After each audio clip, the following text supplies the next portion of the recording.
Basically, if the whole world is stage, how am I supposed to know where to stand? Navigation is the key. So, let me see up what we got here. We got a really neat landmass course that, where'd it go? Oh, there it is. And if anybody wants a copy of it, I can give it to you. It's got a lot of good information. It's broken down really well. I've actually taught Boy Scouts with it.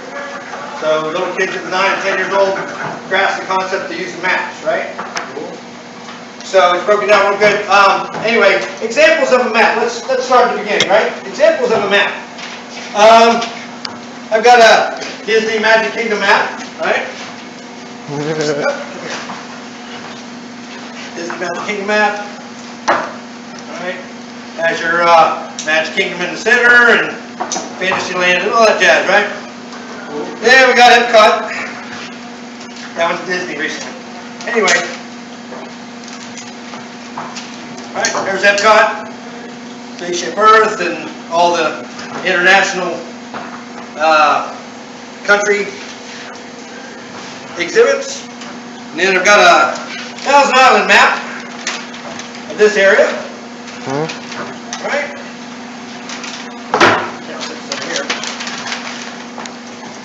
And then I've got a New York State map. And this was laminated, so, well, with all the snow and wet, that makes sense to have a laminated map in this state, right?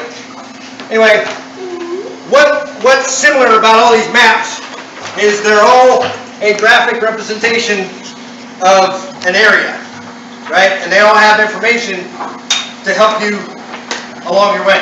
So they have roads that are marked north and south, east and west. Down here on the legend, you have some kind of color code that tells you that the vegetation's green, that the water's blue, right? Different historic landmarks that you can take a look at, right? Same with the Disney map. Disney map doesn't have a legend, so to speak, but it's written well enough so that in the areas that you're in, you look for landmarks like the castle or the Swiss Family Robinson Treehouse. So that's basic navigating also. Right? So, military maps are along the same line where they have terrain features. And there's your 5 major terrain features, and your 3 minors, and your 2 supplementaries. Alright?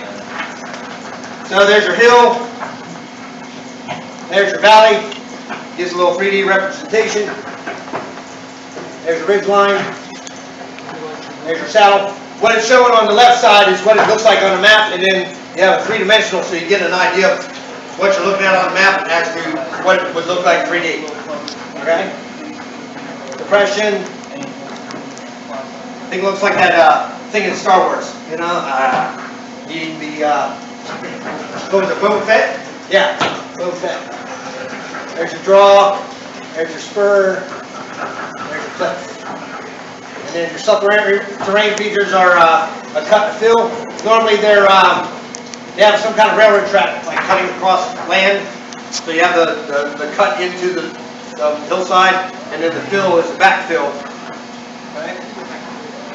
And this is just another representation of what you're looking at on the map. Right? I'll just on down to these real quick. And then we were talking about the legend, and on a military map it's a little different because your military map is marked by the major city that's in that map, right? And then the sheet number is so that you can take one map and put it with another if you end up spanning from one area into another map piece, right? And your bar scales have your mileage, meters, and all that sort of thing. You even have your scale. You also have your contour intervals. Declination diagram. That's to convert your grid north to magnetic, or your magnetic to north. That's what the GM angle. It's grid magnetic angle, right? And it's a mathematical equation. and that's what you utilize. So say you shoot a degree and you want to convert it to the map, and there's, you know, so many degrees and so many degrees on the map, so then you convert it, and then you get on the map and you can draw out your lines and navigate. But remember to convert it back, so that way if you're stepping, after a little while, if you're stepping wrong, you're going to not even come close within a grid square after a certain distance. Grid reference box. Here we go with the legend. And there's your colors on a military map. And again, the green vegetation, the blue is water, the brown is cultural features, the black indicates man-made features like buildings, roads, surveyed elevations. Brown is elevation.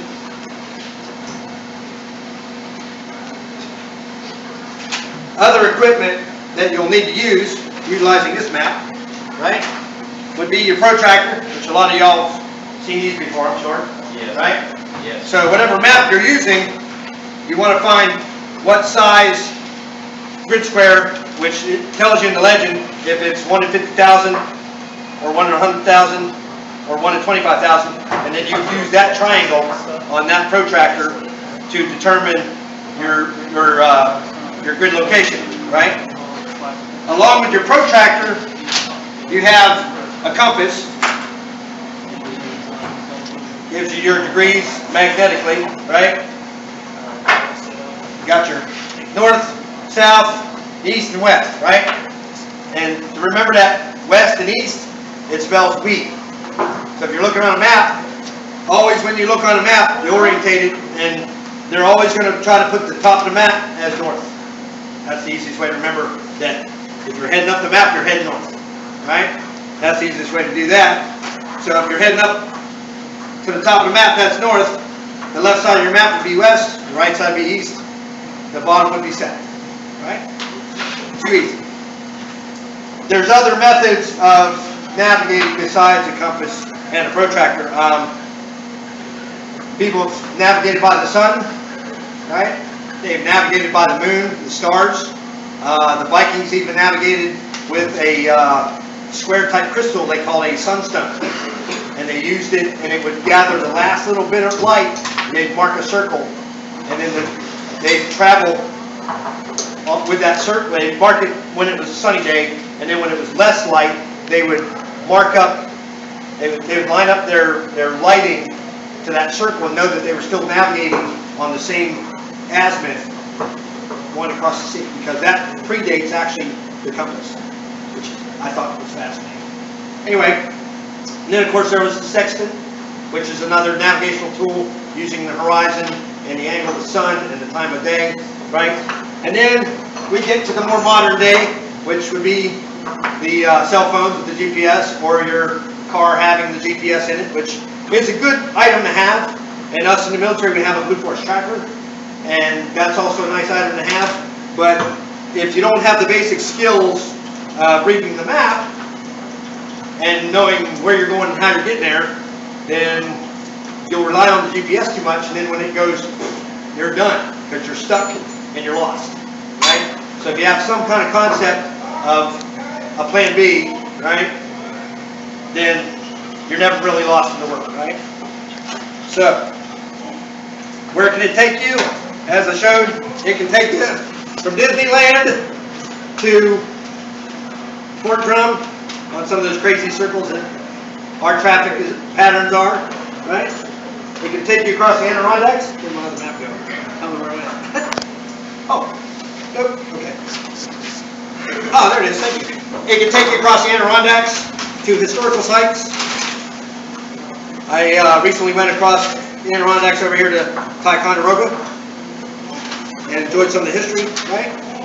It can take you to campgrounds, and with military maps, it can help you find the enemy's location, right?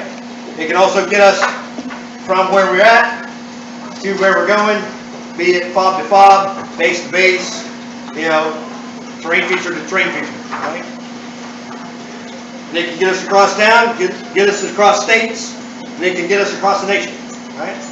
So wherever it be Disney World or historic land map or military map, you know the way to use the map to navigate, especially since point A and point B are rarely in a straight line. Right?